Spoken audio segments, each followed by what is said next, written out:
My name is Delphine Ashby, and I was 31 years old the night my parents told me they were selling the bakery out from under me to pay off my younger sister's debts. Not because they'd asked me first, not because there was any other way, but because I had refused to sign a document that would have made me personally responsible for a loan I never took out. That was the crime. Refusing to leverage my own credit, my own name, my own 8 years of unpaid work in that shop, to bail out a woman who had spent those same 8 years telling everyone I was the difficult one. It was a Thursday in October when it happened, and I remember that because Thursdays were the only night my mother ever cooked a real dinner anymore. She'd made chicken and dumplings, the kind she used to make when we were kids, and the whole house smelled like it, warm and thick. And I remember thinking on the drive over that maybe this was a good sign. Maybe they wanted to talk about the holiday orders. Maybe my father had finally decided to let me put my name on the lease, so the bank would stop treating me like hired help, instead of the person who actually ran the place. I should back up, because none of this makes sense without the bakery. My grandmother opened Ashby's on a corner in a small Ohio town in 1974, and when she died she left it to my father, and my father, who had never once in his life gotten up before 6 in the morning, left it to me by simple default. I started working there at 15. By 23, I was doing the ordering, the payroll, the recipes, the hiring, the early shifts, the late closes, the health inspections, all of it. My father would come in around 10, drink coffee at the counter, tell customers stories about my grandmother, and leave by noon. My mother did the books, which is a generous way of saying she moved numbers around in a way that I would later understand was not so much bookkeeping as it was hiding things. And my sister was named Corinne, and she was 4 years younger than me, and she had not worked a single day in that bakery in her entire life. She'd say she was allergic to flour, which was a thing she made up when she was 19 and never let go of, and my parents accepted it the way they accepted everything Corinne said, as though it had been handed down on a stone tablet. Corinne was the one with plans.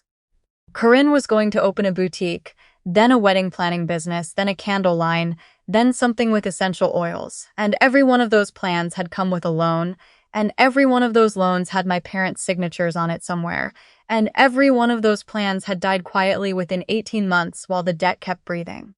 I knew about some of it. I did not know about all of it. That was the whole trick, really. They fed me the pieces they wanted me to see and kept the rest in a drawer.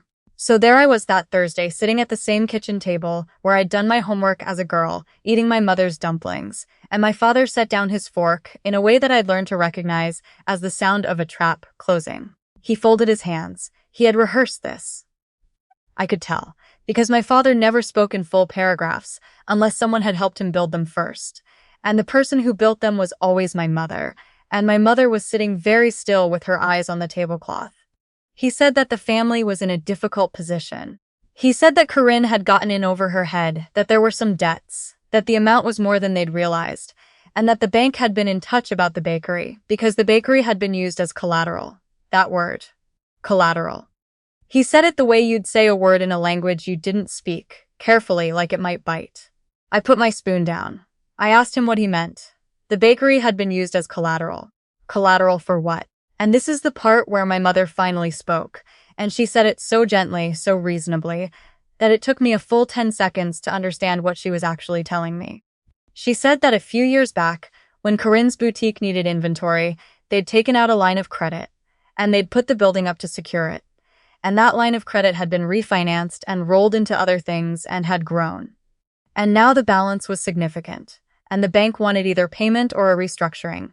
And the restructuring required a cosigner with good credit and stable income. A cosigner with good credit and stable income. They were looking at me when she said it, both of them. And Corinne, who had shown up for this dinner for the first time in months, was looking at her phone. I want to describe what it felt like to understand, all at once, that I had been invited to dinner to be asked to sign my life over. Because it wasn't rage, not right away. It was something colder and clearer. It was the feeling of watching a picture you've looked at your whole life suddenly resolve into a different image entirely. The way those optical illusions work, where the vase becomes two faces and you can never unsee it again. I had spent my whole life believing I was the responsible one, the one they trusted, the steady one. And I understood in that kitchen that I had never been the steady one. I had been the asset. I was the one with the good credit and the stable income, because I was the one who'd never been given anything and had built the little I had with my own hands. And now that little was going to be spent, too, on the one who'd been given everything. I asked how much. My father named a number that made the dumplings turn to cement in my stomach. It was more than the building was worth. It was more than I would earn in a decade of running that shop on the margins we ran. And the way the restructuring worked, my mother explained, still gently, still reasonably, was that I would sign as co-borrower, and the payments would be manageable, spread out, and the bakery would stay, it's in the family, and everyone could keep going. Everyone could keep going. That was the phrase. As if the alternative to me signing was that we all stopped existing, rather than the truth, which was that the alternative to me signing was that Corinne and my parents faced the consequences of their own decisions for the first time in their lives. I asked one question. I asked whether, if I signed, my name would go on the deed. Whether I would finally own the thing I had been running for 8 years. My father looked at my mother. My mother looked at the tablecloth. And my father said that ownership was complicated, that the deed had its own situation, that we could talk about that later, that right now the important thing was the immediate problem. The important thing was that they needed my signature, and they were not offering me anything in return, except the privilege of not watching them drown. I said no. I didn't say it loudly. I've replayed that moment 1,000 times and I never once raised my voice. I just said no. I wasn't going to co-sign, and I asked why on earth they'd let it get to this point without telling me, and I asked why Corinne wasn't being asked to fix her own mess, and at that Corinne finally looked up from her phones and said, in the wounded little voice she'd been using since she was 7, that it wasn't fair to blame her, that she'd been going through a lot, that I always made everything about money. I always made everything about money. Me. The one who had never taken a vacation. The one who reused the same coat for 9 winters. The one standing at that table because my labor was the only thing in that family that had ever reliably produced value. My father's face changed then. The reasonable performance dropped, and what was underneath was uglier and more familiar. He said that after everything they had done for me, giving me a job, giving me a purpose, keeping the family business alive so I'd have somewhere to belong, this was how I repaid them. He said that as long as I was going to think only about myself, then maybe I didn't understand what family meant. And then he said the thing that ended it. He said that if I wouldn't help save the bakery, then they would sell it, and they would sell it fast. And the buyer they had in mind wanted the building, not the business, which meant the shop would close, and every recipe, every early morning, every customer who came in on their birthday for the same cake they'd had for 30 years, all of it would be gone, and it would be on my conscience. On my conscience. Because I wouldn't sign away my future to protect their favorite. I looked at my father. I looked at my mother, who still would not look at me. I looked at my sister, who had gone back to her phone, and I said one word, okay, not okay, I'll sign, not okay, you win. Just okay, the way you say it, when something inside you that has been holding a door shut for 31 years finally lets go of the handle and steps back and lets the door swing wide open. My father took that okay as surrender. I saw it on his face, the little flicker of triumph, the loosening of his shoulders. My mother exhaled for what looked like the first time in an hour. And I pushed my chair back, and I thanked my mother for dinner because I am, in the end, my grandmother's granddaughter, and she raised me with manners. And I got in my car and I drove to the bakery. It was 9 o'clock at night. The town was dead quiet. I let myself in through the back with the key I'd carried for 16 years, and I stood in the dark kitchen that I knew better than any room I'd ever slept in, and I did not cry. I want to be honest about that, because everyone assumes I must have cried, and I didn't. I felt that same cold clarity I'd felt at the table, and I turned on the lights, and I started to work. Here is what my parents did not know about me. They did not know that 18 months earlier, when I'd first started to sense that the numbers my mother showed me never quite matched the deposits I made myself, I had begun keeping my own records. Not out of any grand suspicion, just because I am the kind of person who cannot stand not knowing where things stand. I had my own ledger, physical and digital, of every dollar the bakery took in and every dollar I paid out, because I was the one who actually handled the money at the register and the one who actually paid the suppliers. My mother did the books, but I did the banking, and those are not the same thing, and the gap between them was where the whole story lived. They also did not know that 6 months earlier, quietly, on the advice of a customer who happened to be a small business attorney and who I'd been giving free day-old bread to for years, I had done 2 things. I had incorporated a separate entity in my own name, a small LLC, meant to eventually hold the business if I ever managed to buy it. And I had, through that attorney, requested and received copies of every document the bank had on file regarding the property and the loans secured against it. I hadn't done it as a weapon. I'd done it because that same attorney, sipping coffee at my counter one slow Tuesday, had said something that stuck in me like a splinter. He'd said, "You know you're personally exposed here even without signing anything, right? Because you're operating a business on a property that's collateralized, and you have no written agreement protecting your interest." And I'd laughed it off, and then I hadn't slept, and then I'd gone to see him properly. So that night, in the dark bakery, I did not sit there wondering what to do. I already knew what I had. I had a clean, provable record of the bakery's actual revenue, which was healthy, far healthier than the books my mother kept showed. I had documentation proving that the shop had been quietly and consistently profitable and that its profits had been siphoned somewhere. And I had the loan documents, which told a story my parents very much did not want told.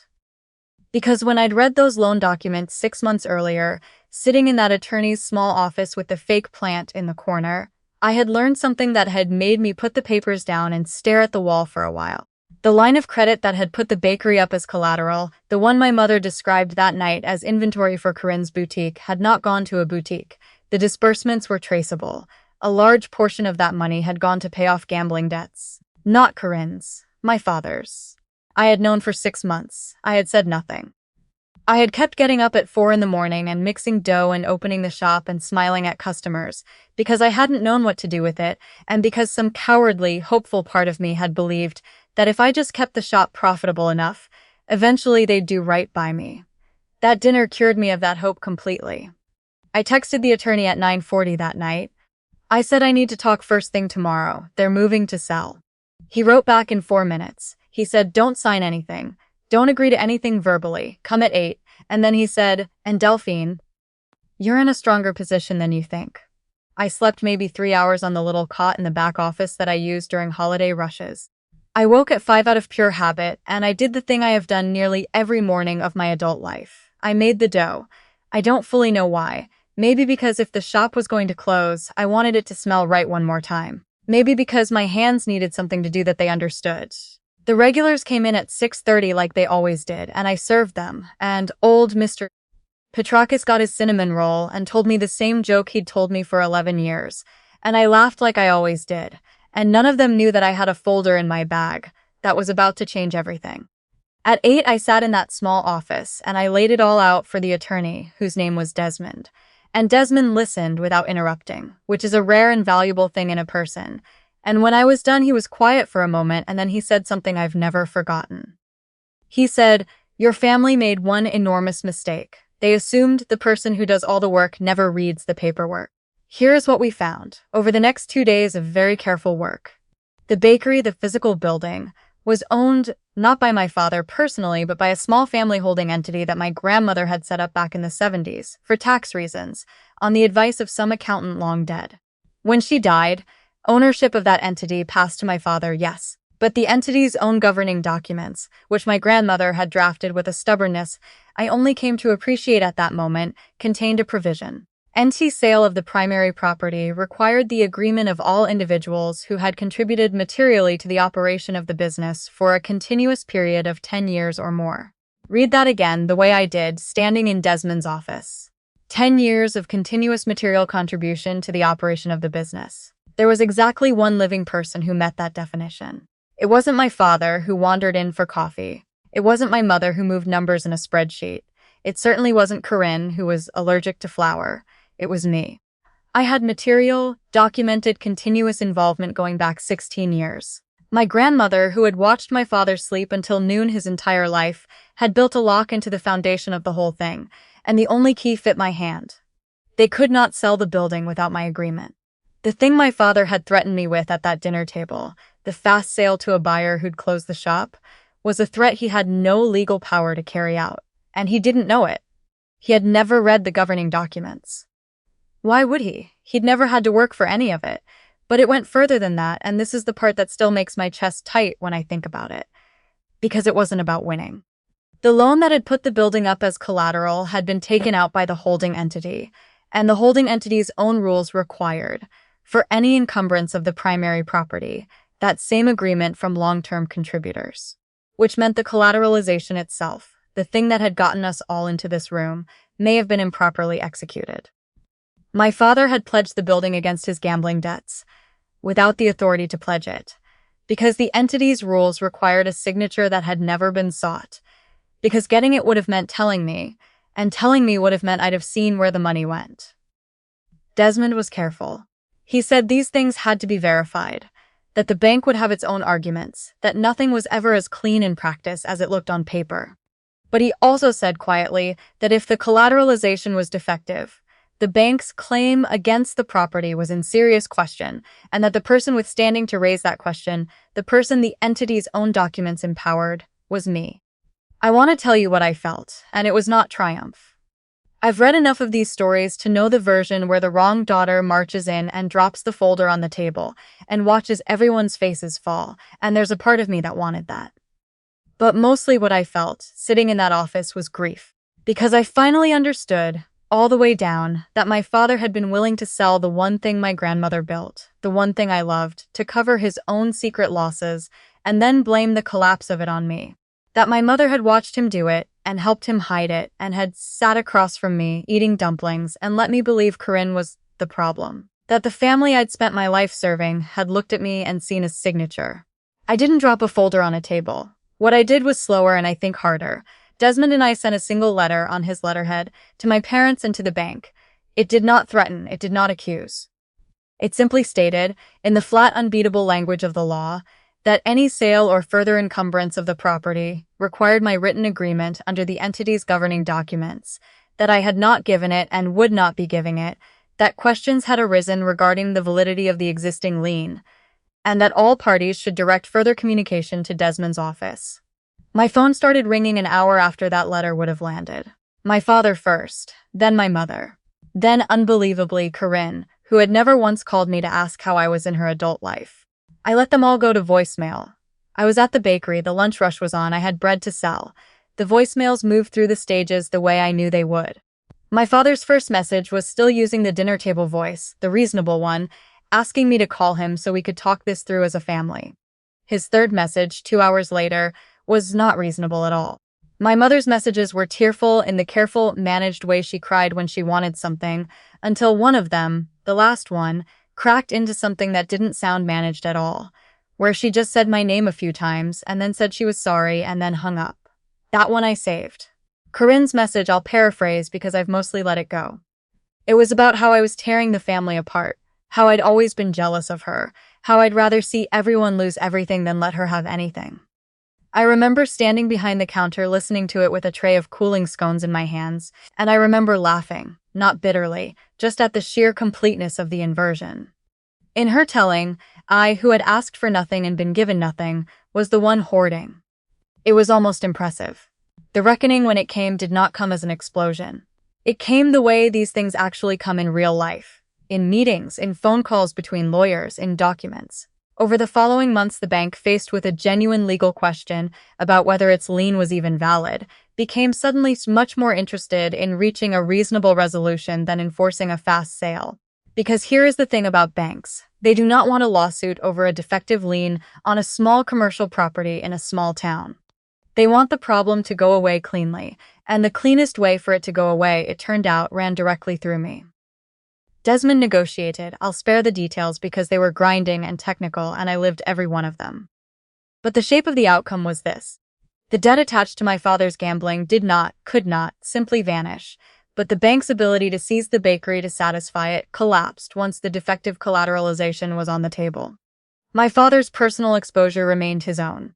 And the bakery, the building and the business both, was restructured into the LLC I had quietly formed 6 months earlier. Purchased at a valuation the bank was suddenly very motivated to make reasonable, financed on terms I could actually meet because the shop, freed from the phantom debt that had been strangling its books, was worth financing. I own it now. My name is on the deed. It took me 8 years of unpaid labor, 16 years of early mornings, 6 months of secret preparation, and one word said quietly at a dinner table to get the thing I had actually built put in my own name. When the papers were finally signed, Desmond shook my hand and said, Your grandmother would have liked you. I had to go into the walk-in cooler for a few minutes after that. My father faced his debts alone, which is to say for the first time in his life he faced a consequence that no one else's signature could absorb. I don't know all of what that looked like for him, and I've made my peace with not knowing. My parents' house is smaller now. My father's does not come in for coffee anymore, and I find that I don't miss the 10 o'clock ritual as much as I thought I would. Corinne moved to another state to live with a friend, and started, I am told, a business selling something online, financed by I do not know whom, and I wish her the specific, distant kind of well that you wish someone you've stopped waiting on. My mother and I have spoken a few times. Not warmly, not yet, maybe not ever the way I once wanted. But she came into the shop one gray afternoon in February, months after all of it, and she stood at the counter where she used to do the books. And she looked around at the place like she was seeing it for the first time. And she said quietly that her mother-in-law had been a hard woman but a smart one, and that she was glad, in the end, that someone in this family had turned out like her. It wasn't an apology. But it was the closest she'd ever come to saying out loud what she'd spent 31 years arranging things to avoid saying, which was that she'd always known which of her daughters had done the work, and she'd spent her whole life protecting the other one anyway. I gave her a loaf of the sourdough she likes. I didn't charge her. Some things you don't do out of forgiveness exactly, but out of the plain fact of who your grandmother raised you to be. I still get up at 4 in the morning. The shop smells the way it smelled when I was 15, when I was 23, when I stood in the dark that October night and decided I was done being the collateral in other people's lives. Mr. Petrakis still comes in for his cinnamon roll and still tells the joke. New regulars have found us. The recipes my grandmother wrote in that spidery hand are taped inside the cabinet where I can see them, and every single one of them is mine now, in the only way that ever mattered, which is that no one can threaten to take them away from me to protect someone who never earned them. If this stayed with you, if you've ever been the one who did all the work and got handed the bill for it, if you've ever been asked to sign away your own future so that someone else would never have to grow up, then you already understand why I'm telling it. Read the paperwork, keep your own records, and know exactly who you are, especially at 4 in the morning in the dark, because that is the one thing no one in this world can ever put up as collateral without your name on the line.